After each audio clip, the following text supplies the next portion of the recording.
જામનગરમાં વરસાદની અછતથી ખેડૂતોમાં પણ ભારે સંકટ। ધ્રોલના ખીજડીયા ગામે મગફળીના પાક પર રોટાવેટર ફેરવ્યું। ખેતી પાછળ કરેલા ખર્ચ પણ પાણીમાં જવાની પણ ભીતિ હતી। હવે અમારી પાસે કાંઈ છે નહીં। હવે અમે સરકાર પાસે એટલી માંગણી કરી, અમારે લેણા માફ કરે ને કાંઈક સહાય દઈએ તો અમારી પાસે છે ને અમારી પાસે કાંઈ છે નહીં। અત્યારે સરકાર છે પણ કણકીની માને ખેડૂતને માનતી નથી।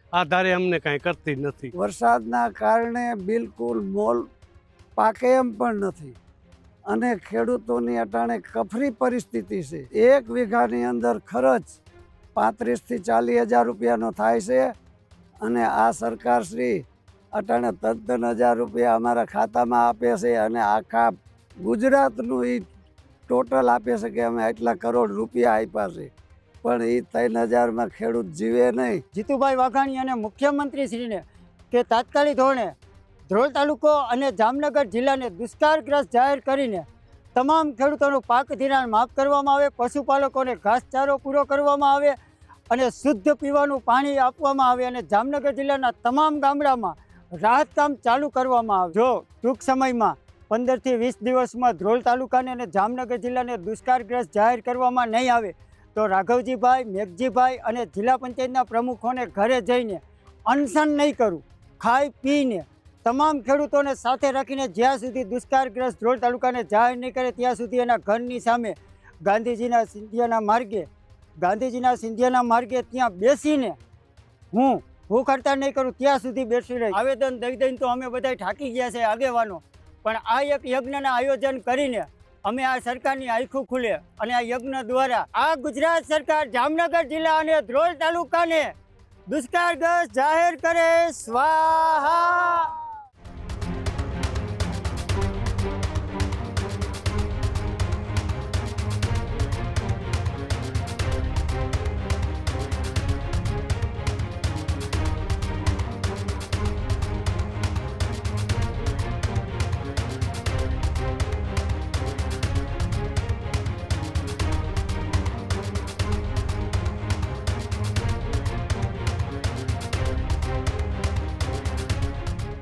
એક બાજુ ગુજરાતમાં વરસાદની અછત છે અને તેના કારણે જામનગરમાં વરસાદની અછતથી ખેડૂતોમાં પણ ભારે સંકટ। જિલ્લામાં માત્ર 30% જેટલો વરસાદ પડ્યાનો દાવો। ધ્રોલના ખીજડીયા ગામે મગફળીના પાક પર રોટાવેટર ફેરવ્યું। વરસાદ ખેંચાતા ઊભો પાક એ બચાવો ખેડૂત માટે મુશ્કેલ બન્યો। ખેતી પાછળ કરેલા ખર્ચ પણ પાણીમાં જવાની પણ ભીતિ હતી। ખેતરોમાં ભારે નુકસાનના કારણે સરકાર પાસે ખેડૂતો ત્યારે હાલ મદદની માંગ કરી રહ્યા છે, ત્યારે જામનગરને દુષ્કાળગ્રસ્ત જાહેર કરવાની પણ ખેડૂતોએ માંગ કરી। ખેડૂતો માટે તાત્કાલિક રાહત પેકેજ જાહેર કરવાની માંગ કરી। સરકાર નહીં કરે તો ઉગ્ર આંદોલનની પણ ખેડૂતોએ ચીમકી ઉચ્ચારી। અમારું આમાં કાંઈ હવે છે નહીં। 4 વાર મગફળી 2-3 હોવાઈ ગઈ। હવે અમારી પાસે કાંઈ છે નહીં।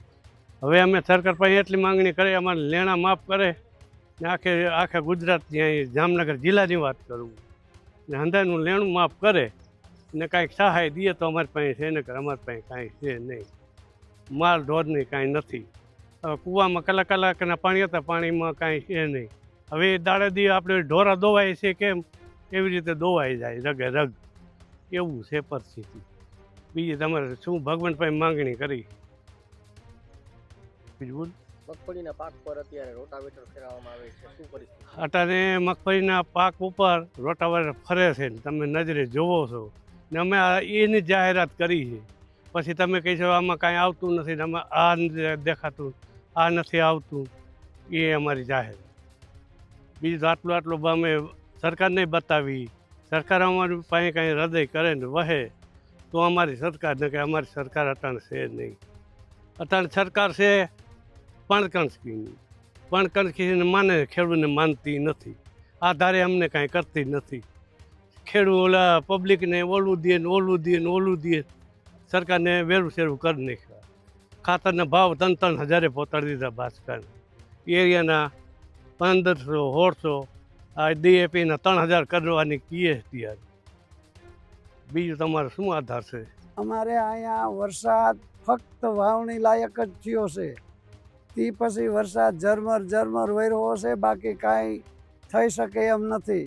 એના વરસાદના કારણે બિલકુલ મોલ પાકે એમ પણ નથી અને ખેડૂતોની અટાણે કફરી પરિસ્થિતિ છે. ખેડૂત સરકારની સહાય આપે અને દુષ્કાળ જાહેર કરે તો જ ખેતી નભે એમ છે, નગર ખેડૂત પણ નભે એમ નથી. ખેતી તો એક બાજુ રહી. એના માટે સરકાર કાંઈ પણ વિચારે. અમારા ગામની પંચાયતથી માંડી અને ગાંધીનગર લગીન ભાજપની સરકારના અમારા જ છે બધાય, છતાં કોઈ ખેડૂત સામે જોતા નથી. આ બાબતે અમારે સરકારશ્રીને વિનંતી છે કે ખેડૂતની સામે જુએ. અમારી માંડવી 3 મહિનાની થઈ અને છતાંય અટાણે કાંઈ પાણી વગર માંડવી બચે એમ નથી.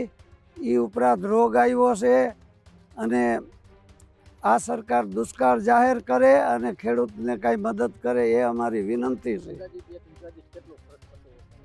અંદાજિત 1 વીઘા અંદાજિત 1 વીઘાની દીઠ કેટલો ખર્ચ થતો હશે? અંદર ખર્ચ 35,000 થી 40,000 રૂપિયાનો થાય છે અને આ સરકારશ્રી અટાણે 53,000 રૂપિયા અમારા ખાતામાં આપે છે અને આખા ગુજરાતનું એ ટોટલ આપે છે કે અમે આટલા કરોડ રૂપિયા આપ્યા છે.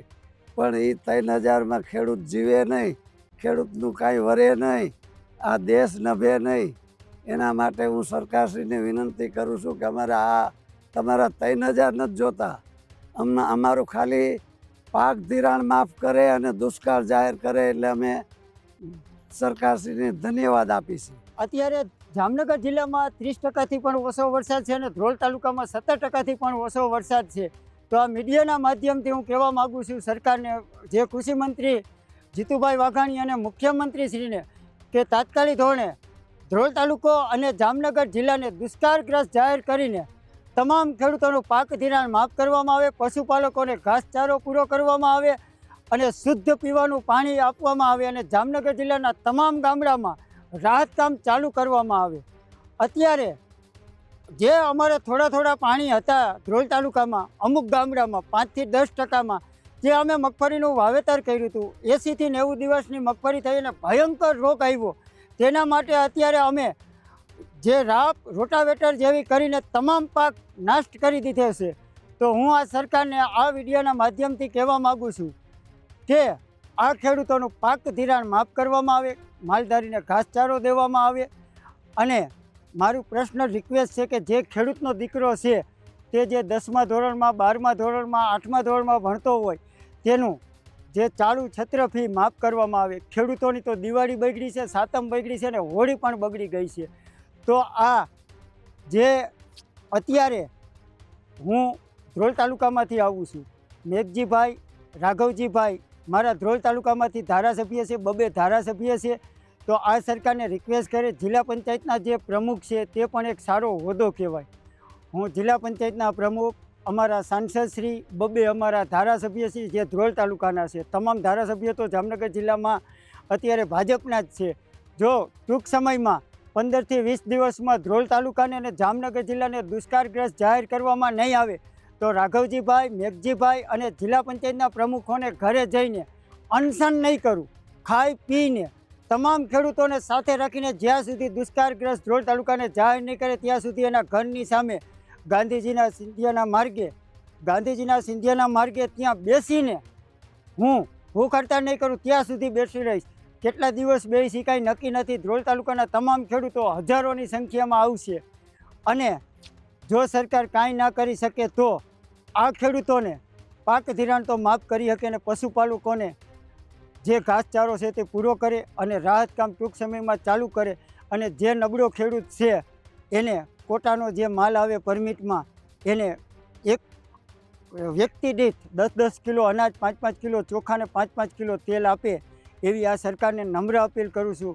વડાપ્રધાન શ્રી, તમે પણ ગુજરાતના હો અને જામનગરમાં તમે વડાપ્રધાન બન્યાથી પછી 8-8 વાર આવી ગયા છો. તમને આ સરકારને સેટેલાઇટથી બધું દેખાય છે. જ્યારે ગઈ સાલ અમારે મગફળીની ઓનલાઈન કરવા ગયા હતા ત્યારે સેટેલાઇટથી તમે જ્યાં મગફળી હતી ત્યાં કપા બતાવ્યો હતો ને એમ કહેતા હતા કે તમે મગફળીનું વાવેતર કર્યું નથી. તો આ સરકારને સેટેલાઇટથી જે અમારું અત્યારે જે પાક બગડી ગયો છે તે નથી દેખાતો. તાત્કાલિક ધોરણે સર્વે કરીને આ ધ્રોલ તાલુકાને અને જામનગર જિલ્લાને દુષ્કાળગ્રસ્ત જાહેર કરે. જારિયા માનસર ખીજડીયાના ખેડૂતો અત્યારે અમે ભેગા થયા છે અને આ એક યજ્ઞનું આયોજન કરીને આ સરકારને સદબુદ્ધિ જડે અને ધ્રોલ તાલુકો અને જામનગર જિલ્લાને દુષ્કાળગ્રસ્ત જાહેર કરે અને ચાલુ પાક ધિરાણ માફ કરે, પશુપાલકોને ઘાસચારાની વ્યવસ્થા કરે અને જામનગર જિલ્લામાં તમામ ગામોમાં રાહત કામ ચાલુ કરે અને શુદ્ધ પીવાનું પાણી મળે એવી સરકારને નમ્ર અપીલ કરવા માટે આવેદન દઈ દઈને તો અમે બધા થાકી ગયા છે આગેવાનો, પણ આ એક યજ્ઞના આયોજન કરીને અમે આ સરકારની આંખો ખુલે અને આ યજ્ઞ દ્વારા આપણા કૃષિ મંત્રી અને મુખ્યમંત્રી અને ખાસ કરીને વડાપ્રધાન શ્રી પણ આ ગુજરાતના છે, એના માટે અમે એક યજ્ઞનું આયોજન કરી છીએ. આ સરકાર, આ ગુજરાત સરકાર જામનગર જિલ્લા અને ધ્રોલ તાલુકાને દુષ્કાળગ્રસ્ત જાહેર કરે, સ્વાહા. પશુપાલકોને ઘાસચારો પૂરો કરે, સ્વાહા. સૌનીનું યોજનાનું જે પાણી આવે છે જામનગર જિલ્લાને શુદ્ધ પીવાનું પાણી આપે, સ્વાહા. આ સરકાર દુષ્કાળગ્રસ્ત જાહેર કરીને રાહત કામ ચાલુ કરવામાં આવે. આ મુખ્યમંત્રીને અને કૃષિ મંત્રીને સદબુદ્ધિ આપે. આપણા વડાપ્રધાન શ્રી નરેન્દ્રભાઈ મોદી ગુજરાતના છે, તો એને આ દુષ્કાળ દેખાઈને જામનગર જિલ્લાને દુષ્કાળગ્રસ્ત જાહેર કરે. અમારા જે ખેડૂત મિત્રો પાયમાલ થઈ ગયા છે એને વહેલીમાં વહેલી તકે સહાય આપે. અમારે જે આ તમે 2 હેક્ટરના 22,000 દો એ નથી જોતા. અમારા ખેડૂતનું સંપૂર્ણ ધિરાણ માફ કરે.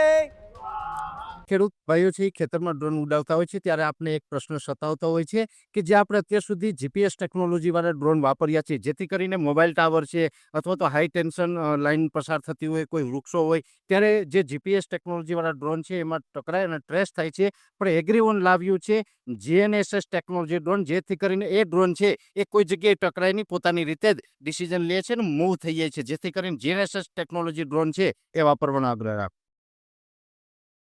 હજુ સુધી તમે અમારી ચેનલને સબસ્ક્રાઇબ નથી કરી તો અત્યારે જ ન્યૂઝરૂમ ગુજરાતને સબસ્ક્રાઇબ કરો, ફેસબુક અને ઇન્સ્ટાગ્રામ પર ફોલો કરો.